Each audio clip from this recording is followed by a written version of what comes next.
Voilà les titres de cette édition, mesdames et messieurs, bonsoir, bienvenue. Tout d'abord, sachez que le président de la République a quitté Bamako cet après-midi pour Nouakchott en Mauritanie. Il a été accompagné à son départ par le Premier ministre, des membres du gouvernement. Il y avait également plusieurs personnalités à l'aéroport international de Bamako-Sénou. Ibrahim Boubacar Keïta participera demain à la première réunion des chefs d'État sur le Sahel. Là-bas, il sera essentiellement question de sécurité et de développement. Les chefs d'État des pays concernés devront arrêter les mécanismes appropriés pour assurer la mise en œuvre et le suivi des décisions. Avant donc de partir pour la Mauritanie, c'est le ministre des Affaires étrangères qui était reçu cet après-midi par le chef de l'État, Carole Bildt, et Ibrahim Boubacar Keïta ont échangé sur le processus de sortie de crise et de l'apport de la Suède à travers l'Union européenne et les Nations unies. L'hôte du jour a affirmé que son pays suit avec beaucoup d'intérêt l'évolution du processus de mise en place des institutions maliennes. Le ministre suédois des Affaires étrangères à sa sortie d'audience est au micro de Aluseni Touré. To look at the ways in which we can help Mali. Pour pouvoir aider le Mali, nous avons une agence de développement, ça fait plusieurs années, et nous sommes là pour contribuer à l'assistance du système des Nations Unies et de l'Union européenne pour notre contribution. Nous allons voir les possibilités de pouvoir faire vraiment mieux, en plus de notre assistance habituelle. J'ai été vraiment très impressionné par les initiatives prises et l'avancement dans la restauration de l'état de droit et de l'autorité de l'État. Et nous sommes en train de voir les voies et moyens pour pouvoir vraiment soutenir et avancer dans le domaine des opérations de maintien de la paix. Quand vous faites allusion à ce qui s'est passé en 2012, je vois que des progrès importants ont été établis parce que la Constitution, les élections présidentielles, les législatives, et ça c'est des avancements vraiment notoires à considérer. Et avant cette audience à Koulouba, le président Ibeka était à l'SAI 2000 en Delaï où il a inauguré le nouveau palais des sports désormais opérationnel. Le complexe de 5000 places est entièrement climatisé et remplit toutes les conditions nécessaires pour pratiquer plusieurs disciplines. 8 milliards 600 millions de francs CFA ont été investis pour sa réalisation. Le président Ibrahim Boubacar Keïta a beaucoup insisté sur la bonne gestion et l'entretien du palais des sports. Khalifa Nama Traoré est allé voir pour l'actualité. Une infrastructure sportive de plus au Mali. Le palais des sports tant attendu est enfin là. Majestueusement installé en zone ACI 2000 sur 3 hectares, 8 arts, 54 centières, il comprend une aire de jeu principale, des locaux pour l'administration, des salons, une infirmerie, 2 terrains annexes, bref, des commodités pour la bonne pratique des sports de salle. Il constitue une fierté pour le monde sportif, mais surtout pour la commune qui l'abrite. C'est une première qu'un jour d'une grande valeur soit construit et inauguré dans notre commune en faveur de la jeunesse malienne. Cela démontre à suffisance toute l'importance que vous accordez au développement du sport et de la jeunesse en général. Avec l'avènement de ce palais, nous avons une infrastructure ultramoderne, aux dernières normes, qui permettra aux jeunes, mais aussi aux moins jeunes, de pratiquer ou de voir pratiquer leur sport favori. Ce faisant, je pense aux pratiquants et amateurs de basketball, de volleyball, de handball, de tennis de table, d'arts martiaux, qui trouveront en ce lieu un temple à eux dédié. Quelle meilleure manière d'encourager la pratique sportive que d'offrir aux pratiquants un temple. Ce palais des sports ultramoderne et multifonctionnel offre par ailleurs un cadre adéquat pour abriter les grands événements marquants de la vie culturelle et sociale de notre nation. Il permettra de résoudre le problème de siège auquel de nombreuses fédérations sportives nationales sont aujourd'hui confrontées. Fruit de la coopération sino-malienne, l'infrastructure aura coûté au budget national environ 8 milliards 600 millions de francs CFA. La partie chinoise peut bien se réjouir de l'assistance qu'elle a apportée. La Société Générale d'Outre-mer de Chine, COVEC, en tant que constructeur de cette infrastructure, a déployé des efforts inlassables et surmonté de nombreuses difficultés pour achever les travaux en assurant une bonne qualité. Même pendant la période de la crise, l'entreprise COVEC restait toujours sur le chantier et maintenu l'avancement des travaux. L'entreprise chinoise a manifesté à travers cette opération sa pleine foi au Mali. Le président Ibrahim Boubacar Keïta apprécie lui à sa juste valeur ce nouveau palais des sports, mais veut que bon usage en soit fait. Le sport étant ce qu'il y a de plus nécessaire à la santé d'un peuple, à son dynamisme, à son progrès, voilà encore un autre fleuron de la coopération sino-malienne que nous inaugurons ici aujourd'hui. Donc merci à la République populaire de Chine, et vive l'amitié entre la Chine et le Mali. J'espère simplement que ce joyau que nous avons inauguré ici aujourd'hui sera géré très correctement. Je le dis sans aucune espèce d'ambiguïté. Il se peut que je vienne ici à l'improviste. Si je trouve que cette salle n'est pas entretenue, la direction ne va pas m'expliquer. Je prendrai mes responsabilités, et le ministère également aussi. Il est temps que dans ce pays, on sache tenir nos engagements et que les lieux publics soient tenus correctement. Surtout quand ce sont des lieux qui doivent accueillir notre jeunesse pour son développement sportif. Donc je mets le plus grand prix à l'entretien futur de ces locaux, à la gestion future de ces locaux. Donc nous avons ici un joyau aujourd'hui que nous inaugurons, que j'espère trouver en l'état chaque fois que de besoin. Je crois qu'il est bon, il est temps que le Mali sache entretenir les espaces publics, les équipements publics à vocation de développement sportif et culturel. Nous ne sommes pas un peuple de laisser aller. Avec ce palais, les sportifs se doivent de hausser leur performance, dixit Ibrahim Boubacar Keïta. Je les envie. Je les envie parce qu'ils ont ce que leurs dévanciers n'ont pas eu. Ils ont une salle de sport absolument aux normes requises. À eux maintenant de mouiller le maillot. Et pourvu que les trophées viennent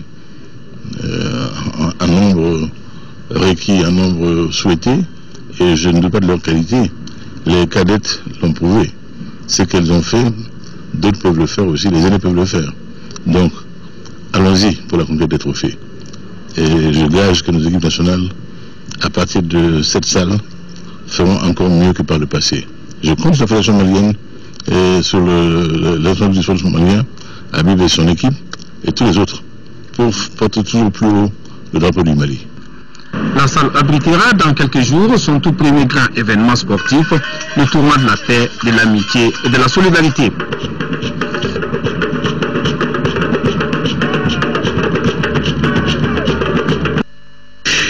Autre sujet phare de l'actualité nationale, la fin hier à Bamako de l'atelier préparatoire des négociations pour la paix et la réconciliation nationale. Les différents mouvements armés du nord du Mali ont exprimé leur volonté d'aller à une paix durable et définitive dans le septentrion. Ensemble, ils s'inscrivent dans le processus en cours. Ils sont pour le cantonnement, le désarmement et les négociations intermaliennes. Nous avons Mohamed Mahmoud El Oumourani, qui est le président de la convergence des mouvements associations arabes. Il est au micro de Mohamed Ould Mamouni. Nous avons été à Ouagadougou pour signer les accords qui doivent préparer les élections présidentielles et législatives. Donc, nous avons accepté l'intégrité du Mali, la souveraineté du Mali, et nous avons accepté de nous engager dans le processus de paix qui va nous ramener la paix dans le nord, qui va ramener le vivre ensemble entre toutes les communautés du nord. Nous acceptons tout le processus. Nous disons que nous acceptons tout le processus qui va conduire à la paix. On ne peut pas aller à la paix si on ne désarme pas, si les gens ne deviennent pas des citoyens normaux dans ce pays. Donc, l'objectif final, c'est l'unité du Mali, la paix dans le Mali, la souveraineté du Mali. Voilà notre objectif et nous sommes prêts à nous engager dans toutes les initiatives qui mènent à cet objectif. Pour la première fois que le processus a été rapatrié au Mali, nous le soutenons. Nous soutenons que les négociations se déroulent entre Maliens sur le territoire du Mali. Il n'y a absolument aucun obstacle à ça. Nous ne voyons que des intérêts pour ça. Nous le soutenons et nous sommes décidés à apporter notre contribution. Et voilà des Maliens qui se rencontrent, qui se parlent et surtout qui se comprennent, et ça se passe en terre malienne. Et puis le forum de Bamako qui s'est achevé ce soir, mais déjà hier les débats ont porté sur la stratégie de développement accéléré et la création d'emplois dans le Sahel. Un reportage de Lamine Keita. Parmi les grands défis à relever dans le Sahel, il y a le développement et la création d'emplois pour la jeune.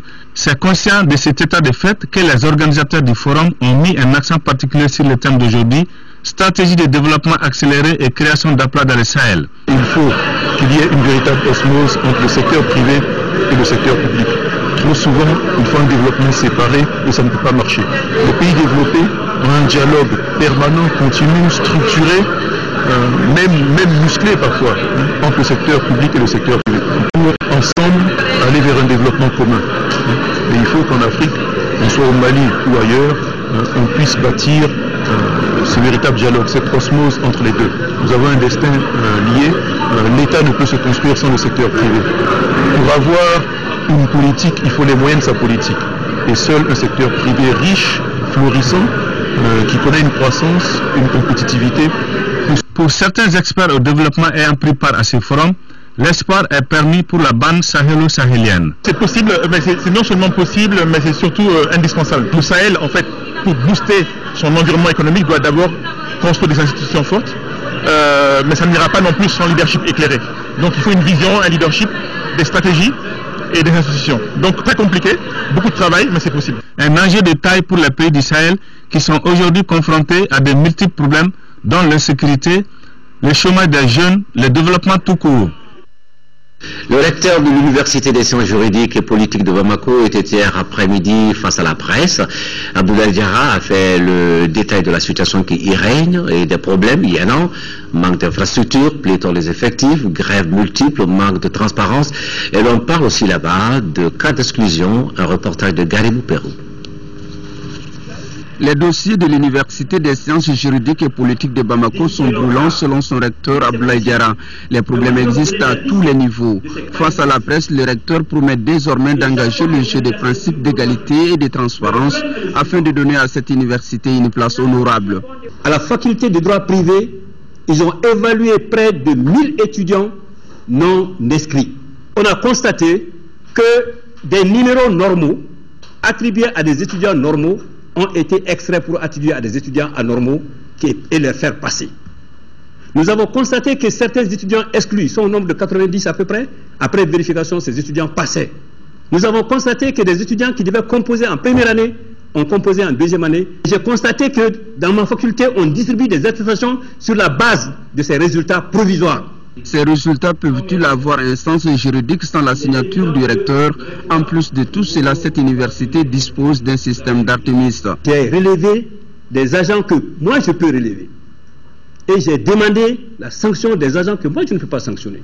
Et les 3000 étudiants exclus parce que le fichier n'a pas reconnu leur nom. Il y a un terminal ici qui enregistre les inscriptions de tous les étudiants à l'Université des sciences juridiques et politiques. Le recteur n'exclut pas les étudiants. Le recteur est là tout simplement pour vérifier si les résultats que les facultés donnent sont conformes à la réglementation en vigueur. L'Université des sciences juridiques et politiques de Bamako compte aujourd'hui 34 000 étudiants. Ils sont encadrés par moins de 400 professeurs. Mais à quand le démarrage effectif de l'année académique? Comment rattraper les cours perdus? La situation reste préoccupante. Le Conseil national du patronat du Mali tenait ce matin à son siège son assemblée générale annuelle. L'organisation fêtière de groupements professionnels rencontrait ses membres au moment où le secteur des affaires sort d'une période d'hibernation de la grave crise généralisée que le pays vient de connaître.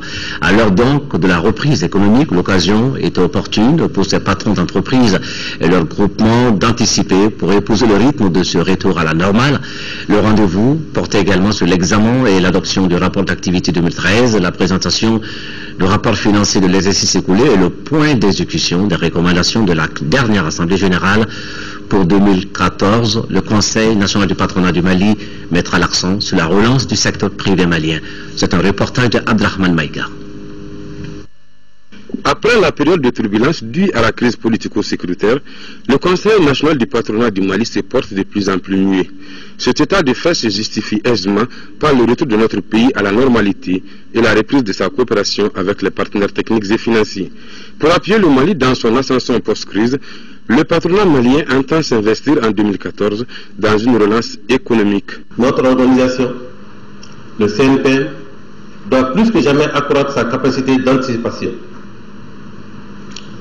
Tout au long de la crise politico-sécuritaire que le pays a connue, le CNPM, conformément à sa mission, a été à l'avant-garde du combat pour préserver le secteur privé malien.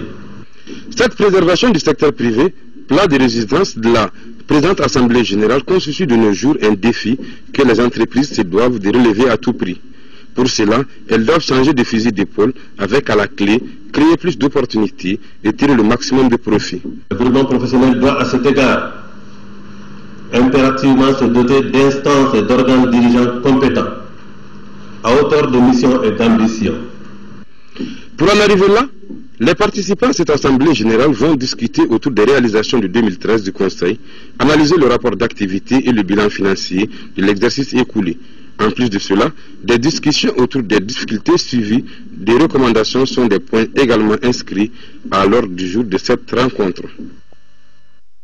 La 22e session de l'Agence malienne pour le développement de l'énergie domestique et de l'électrification rurale à Madère s'est également tenue ce matin à son siège. Le bilan des activités réalisées en 2013 et les perspectives pour 2014 sont les points qui étaient inscrits à l'ordre du jour.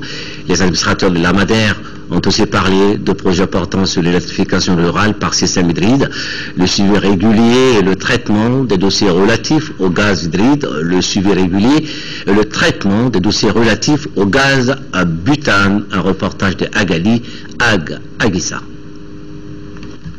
Cette 22e session donne l'occasion aux administrateurs de l'Agence malienne pour le développement de l'énergie domestique et de l'électrification rurale à Madère de plancher sur le bilan des activités réalisées et de faire une projection sur celle de l'année en cours. Au titre de l'année 2013, le budget arrêté à plus de 2,331 milliards de francs CFA a été réalisé à hauteur de 87,52%.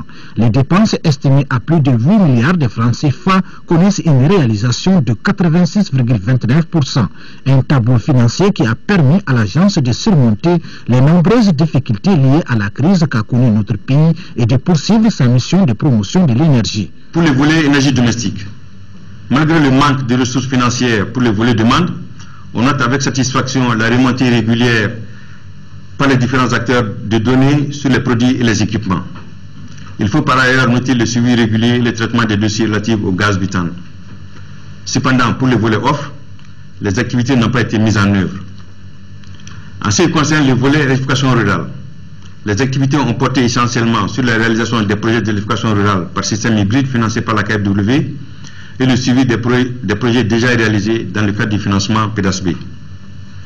Les activités des deux volets devraient toutefois connaître un regain de vigueur au cours du premier semestre 2014. Les perspectives de 2014 s'annoncent déjà bonnes, avec notamment la réalisation de certaines actions de partenariat.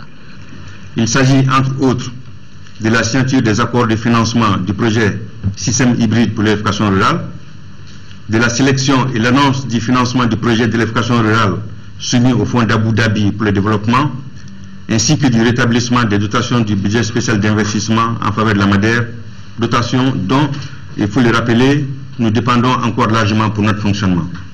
Le nouveau président directeur général se réjouit également de la régularisation de la situation des fonctionnaires qui ont atteint la date limite de leur détachement et le recrutement de 3 autres agents. Les rémunérations qui avaient subi une forte réduction en 2013 ont été restaurées.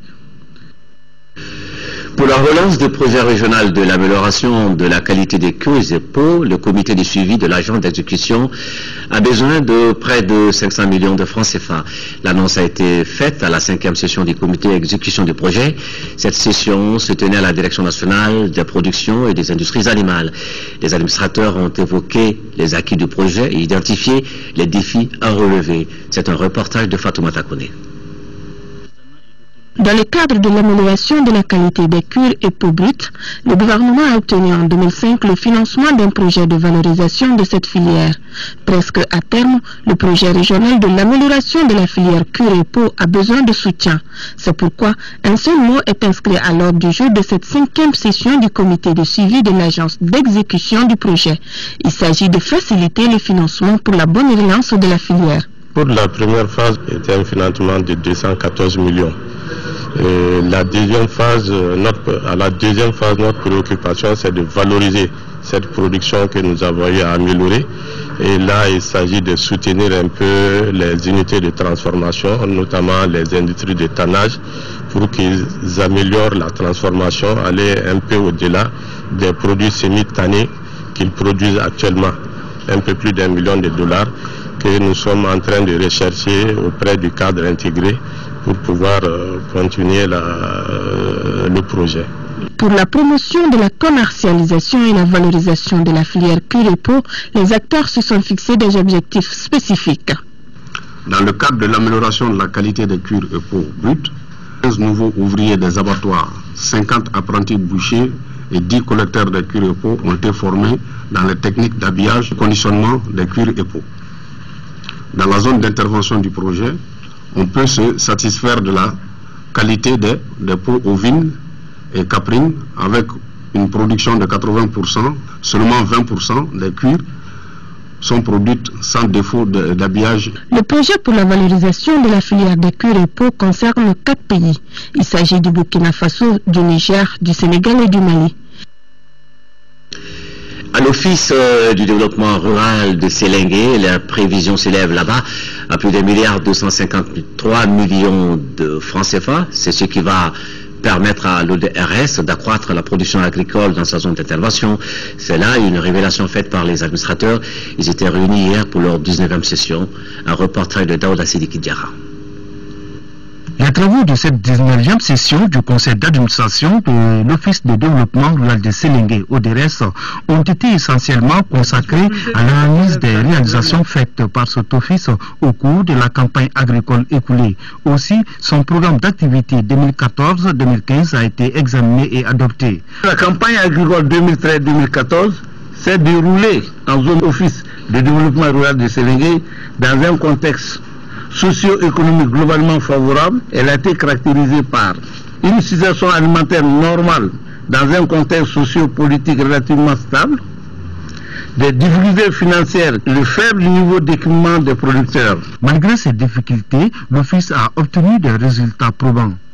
47 000 tonnes de céréales, dont 18 000 tonnes 400 pour le riz, 4 790 tonnes de légumineuses alimentaires, 11 250 tonnes de tubercules, 7 600 tonnes de fruits et légumes.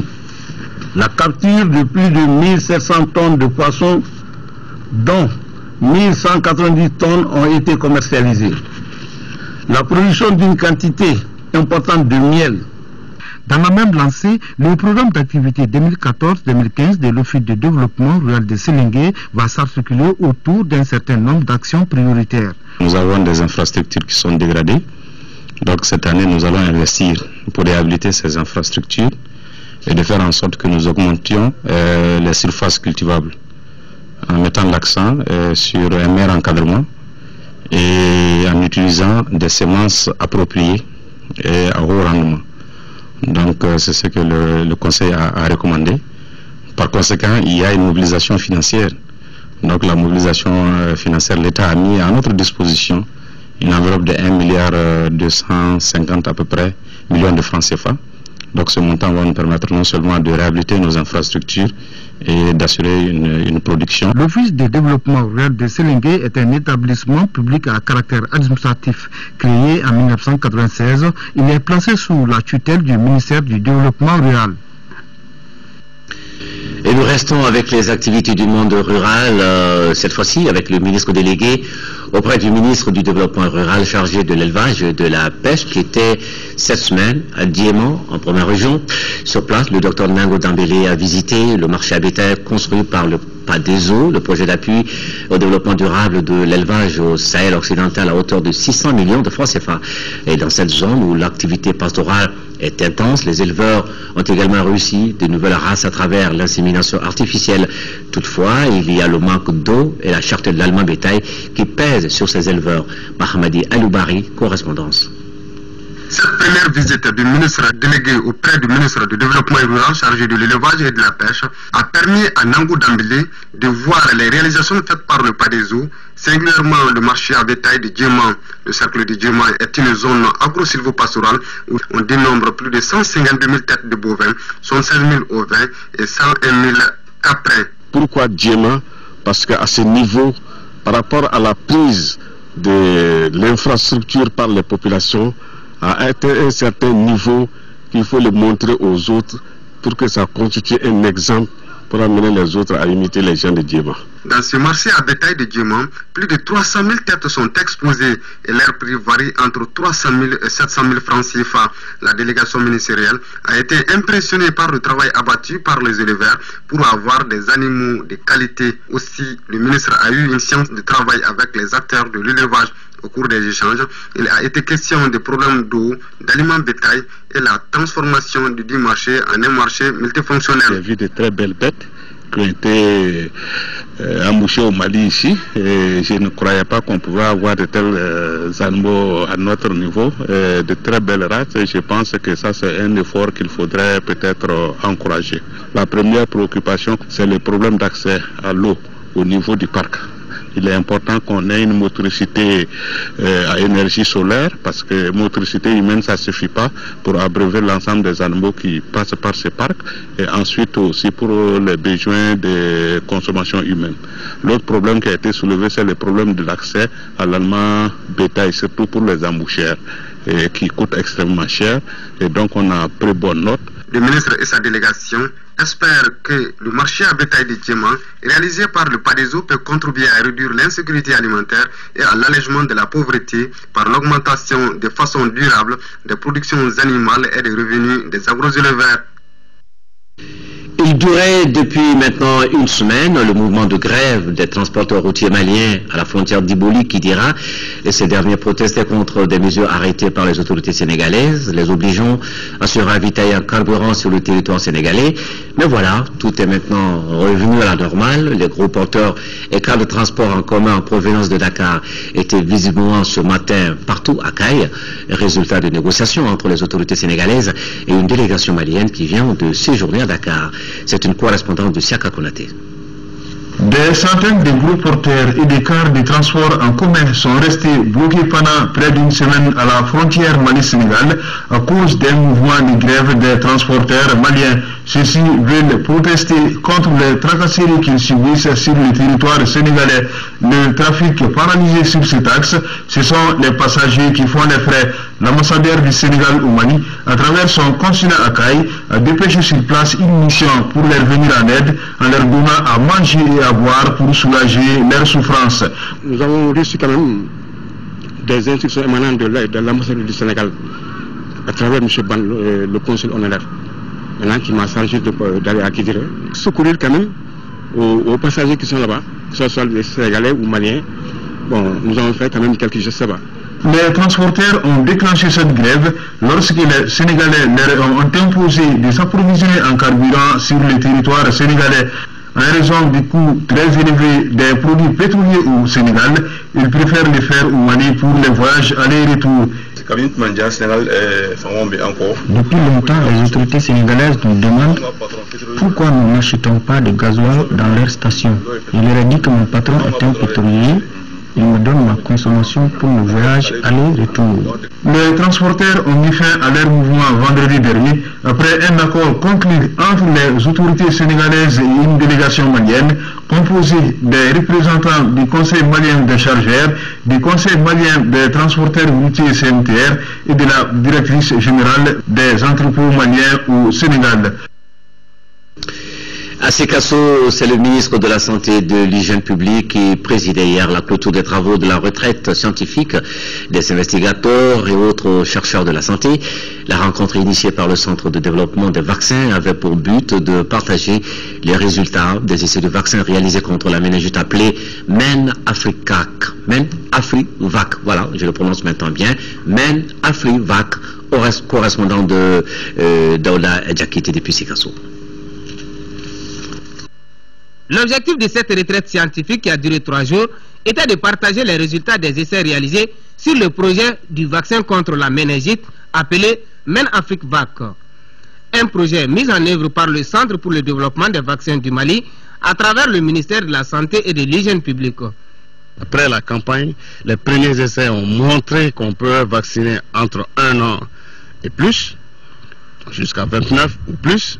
Aujourd'hui, notre souci majeur, c'était les moins d'1 an. Alors que si la méningite vient, la méningite ne fait pas de sélection. Ça commence des 0 à plus. Donc on a dit vraiment les tout petits, il faut faire en sorte qu'ils aussi puissent trouver leur compte.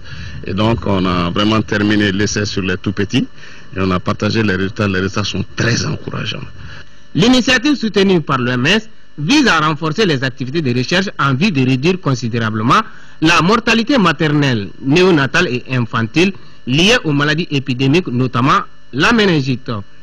On pense que ces résultats vont avoir un poids, surtout dans la protection du petit enfant. Et on voudrait vraiment que ces résultats soient utilisés pour que tous les enfants maliens puissent avoir une protection nécessaire en matière de vaccination.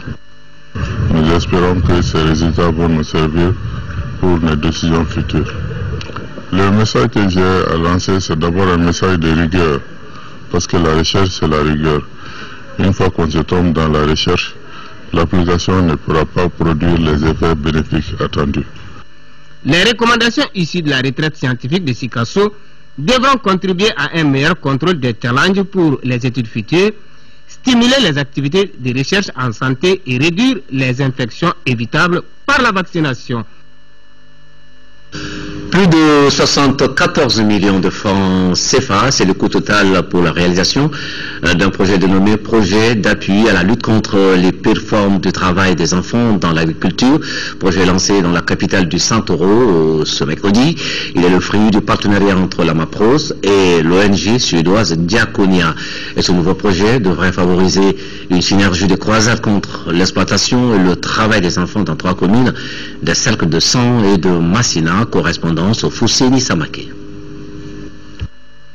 Le projet d'appui à la lutte contre les pires formes de travail des enfants dans l'agriculture ainsi lancé à Santoro aura une durée d'1 an pour un coût total de 74 375 000 francs CFA. Il est financé par les ONG Association malienne pour la promotion du Sahel AMAPROS en partenariat avec l'ONG suédoise Diakonia. Ce projet vise la protection des enfants dans la commune de Massina, du cercle de Massina, Sang et Wolon dans le cercle de Sang, contre les pires formes de travail des enfants dans les domaines agro-silvo-pastoral. Ce projet va s'appesantir pour l'essentiel la sensibilisation des porteurs de devoirs pour un changement de comportement par rapport à l'utilisation des enfants dans les pires formes de travail, la mise en place et la formation des parajuristes. Avec AMAPROS, nous avons plein de projets comme ça à travers le pays pour essayer de faire de l'enfant un enfant qui a des droits, faire de l'enfant un enfant qui puisse jouir pleinement son devenir, mais pas des enfants qui sont exploités, pas des enfants qui sont utilisés pour des fins économiques. Cette initiative permettra non seulement de renforcer les acquis précédents en matière de promotion des droits de l'enfant, mais aussi et surtout favorisera un éveil de conscience des responsables et acteurs de l'épanouissement des enfants dans les communes d'intervention du projet. Cette nouvelle initiative ne fera que nous aider dans nos tâches de tous les jours, car les droits de l'enfant en général et particulièrement celui de la lutte contre le travail des enfants en ses pires formes a été et se trouve être au cœur du programme de développement des nouvelles autorités de notre pays. Rappelons que AMAPROS et Diakonia mènent depuis 13 ans une lutte contre le travail et l'exploitation des enfants à travers des programmes pour la promotion des droits humains et la démocratie à la base au Mali. Une mission de haut niveau de la FAO vient de séjourner dans la cité des 333 Saints. Elle portait sur la campagne agricole 2013-2014 jugée mauvaise, donc une action de prévention pour renforcer les activités financées par l'organisation internationale et du coup préparer les réponses appropriées pour le bonheur des populations là-bas. Correspondance Adama Jimde. Avec les autorités régionales, la mission de haut niveau de la FAO a échangé sur la campagne agricole jugée mauvaise. Au Jardin de la Paix, une trentaine d'associations féminines exploitent ce périmètre maraîcher encadré par l'ONG locale AMSS, Association malienne pour la survie au Sahel. Après la libération, avec les partenaires financiers comme la FAO et Action Allemande, on a eu vraiment la nécessité de voir comment faire vivre ces femmes pour le moins dans les activités économiques, surtout au niveau du Marassar. Sur place, le directeur des opérations d'urgence et de réhabilitation de la FAO à Rome a eu un entretien avec les femmes sur leurs préoccupations liées à l'eau et aux semences. À Toya, situé à 20 km de Tombouctou, 150 femmes exploitent 2 hectares, toutes spéculations confondues. Choux, salades, tomates, oignons et betteraves. Ici, la FAO a beaucoup contribué pour le financement. La population attend encore de l'organisation internationale pour la prochaine campagne. Sur le plan agricole, nous attendons de la FAO un appui consistant en semences, en engrais et en gasoil. Bien sûr, il y a aussi la réparation de notre pompe. Notre objectif est d'essayer d'appuyer dans toute la mesure du possible les communautés dans l'optique de la prochaine campagne agricole qui démarrera en juin à travers la fourniture d'intrants agricoles, mais aussi à travers un appui aux pasteurs, aux éleveurs qui ont été aussi fortement affectés. Pour la recherche de la paix et de la cohésion sociale dans la région de Mopti, Tombouctou et Gao, Caritas, Allemagne et le ministère allemand des Affaires étrangères, BMZ, s'engagent aux côtés de Enda Mali. Cette synergie a donné naissance au projet YAFA, autrement dit, pardon, et financé à hauteur de 255 millions de francs CFA. YAFA sera exécuté dans 16 des 24 communes de la région de Gao. Après Ansongo, un forum intercommunautaire vient de se tenir à Bourem à ce sujet. Il a regroupé les leaders d'opinion des 5 communes du cercle de Bourem, correspondance de Drissa Koné. À travers ce forum, Enda Mali et ses partenaires visent à asseoir de façon durable un vrai espace de dialogue. La rencontre de Bourem, qui a regroupé une centaine de participants, s'est tenue dans un respect mutuel. Le projet YAFA consiste à 2 grands volets. Le premier volet consiste à la réconciliation des communautés et le second volet consiste à réinsérer les enfants utilisés dans les conflits armés. Au terme des travaux, un comité intercommunal de la réconciliation a vu le jour. Il est composé de 25 membres qui auront la tâche de mettre en œuvre les différentes thématiques d'approche développées au cours de la journée. Il s'agit d'identifier les acteurs locaux susceptibles de contribuer à une dynamique d'écoute et de réconciliation. Nous allons développer des approches, des stratégies par lesquelles on puisse s'asseoir sur la même table. Comme par avant, il n'y a pas de différence entre nous pour qu'on élabore les stratégies, les différentes stratégies de communication et d'interpénétration entre nos différentes communautés. Le projet YAFA, qui a débuté en août dernier, durera 9 mois. Après Bourem, c'est Anderaboukane dans le cercle de Menaka qui est la prochaine étape. Le projet YAFA est financé par Caritas Allemagne et le ministère allemand des Affaires étrangères BMZ dans les régions de Mopti, Tombouctou et Gao pour un coût global de 255 millions de francs CFA. Une cérémonie de prestation des serments des ingénieurs conseils s'est tenue cette semaine. C'était donc jeudi à la salle Boubacar Sidibé de la cour d'appel de Bamako. Une vingtaine au total. Ces ingénieurs conseils ont pour mission d'assister les maîtres d'ouvrage dans la bonne exécution des différents chantiers, le déroulement normal des opérations de contrôle en vue d'assurer des normes requises aux ouvrages. Après la prestation des serments, ces ingénieurs ont été aussitôt renvoyés dans l'exercice de leurs fonctions. La prestation des serments, c'était donc jeudi dernier à la cour d'appel de Bamako. Maintenant, le sport, football. Compétition africaine des clubs, l'AS Real de Bamako s'est qualifié pour le tour suivant de la Ligue des Champions. Les réalistes qui ont qui ont fait match nul, 2 buts partout au Maroc, se sont contentés des nuls cet après-midi, 1-1 contre les forces armées royales du Maroc, un score suffisant qui permet aux Scorpions de Bamako de se hisser au tour suivant. Le compte rendu de la rencontre joué au stade Modibo Keïta, et c'est avec Al-Djoumatina. L'AS Real de Bamako obtient son ticket pour le 16e de finale de la Ligue africaine des champions. Finalement, le match nul 2 buts partout décroché à l'aller au Maroc face aux forces armées royales a été décisif en fin de compte, puisque la rencontre retour a été également soldée par un match nul 2 buts partout. Au but des Noirs et Blancs de Bamako à la 7e minute par Souleymane Koulibaly, intervient l'égalisation marocaine à la 51e minute par le Réunion Saladin Akal. Ainsi, ce score d'un but partout fait le bonheur des Scorpions qui avaient marqué plus de buts à l'extérieur. Je suis très content. Et parce que vous savez, d'abord pour les supporters du Real et après pour le public malien, parce que vous savez, ça fait des années que le Real ne s'est pas trouvé, plus de 20 ans que le Real ne se retrouve pas à ce niveau. Et je pense que si on parvient à passer, non seulement à jouer cette compétition, mais à passer le premier tour, je pense qu'on a fait quelque chose de, je dirais pas de grand, mais on a fait un pas. J'ai le regret pour la rencontre de l'aller. On a joué nos chances jusqu'au bout, comme vous l'avez remarqué. On a égalisé et on est revenu et on a failli même marquer un deuxième but contre une équipe que je félicite. Nous restons toujours en sport football. Demain dimanche, sur le stade malien de Bamako qui reçoit le Sporting Club de Praia Cruz de Sao Tomé et Principe. C'est au compte de la Ligue des Champions. Après sa défaite 3-2, le stade malien doit montrer un meilleur visage pour se hisser au 16e de finale. Notre réélu à Sotuba pour constater l'ambiance d'avant-match. Le retour de Sao Tomé dans l'archipel, le stade malien de Bamako évacue progressivement la frustration. Le match arrêté et les péripéties du voyage se lisent sur le visage des joueurs. L'heure est à la remobilisation. Ça discute beaucoup et le mot d'ordre reste la victoire pour accéder en 16e de finale. J'espère que mentalement les joueurs auront digéré la défaite à laquelle on ne s'attendait pas en jouant ce premier match, et puis dans un deuxième temps que le voyage qui a été long et assez difficile ne laisse pas trop de traces. Je pense qu'on a la possibilité de se qualifier ici. Voilà, si on a un peu fauché au match aller, c'est pas un peu manque d'inattention. Je pense qu'on va se ressaisir. Dimanche, le stade malien de Bamako jouera un match décisif. Battu 3-2 à Sao Tomé, les Blancs savent à quoi s'en tenir. Un but, un seul suffira aux hommes de Pascal Janet. Malgré la défaite, on a vu que l'équipe avait bien joué là-bas. C'est bon. On ne dirait pas que c'est la faute à l'arbitre.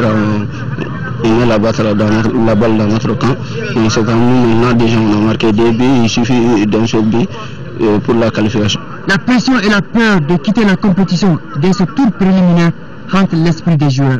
L'adversaire, le Sporting Club de Praia Cruz de Sao Tomé, fondé en 1929, a à son tableau de chasse au plan local 9 titres de champion. Avant cette victoire étriquée 3-2 au départ du stade malien de Bamako, le Sporting Club a obtenu 2 succès en championnat, d'où sa 2e place au classement, 18 points après 7 journées dans les jambes.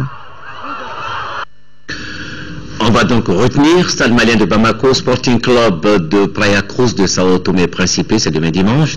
C'est à partir de 17h et c'est au stade Modibo Keïta. Et puis cette perte pour le monde sportif malien, Bakary Samake dit Bakary Djan, communément appelé Piantoni, est décédé hier vendredi à Kati. Il avait 79 ans et il a été le premier capitaine du stade malien de Bamako et des Aigles du Mali. Bakary Samake a été accompagné à sa dernière demeure par ses parents, ses amis, le monde du football malien.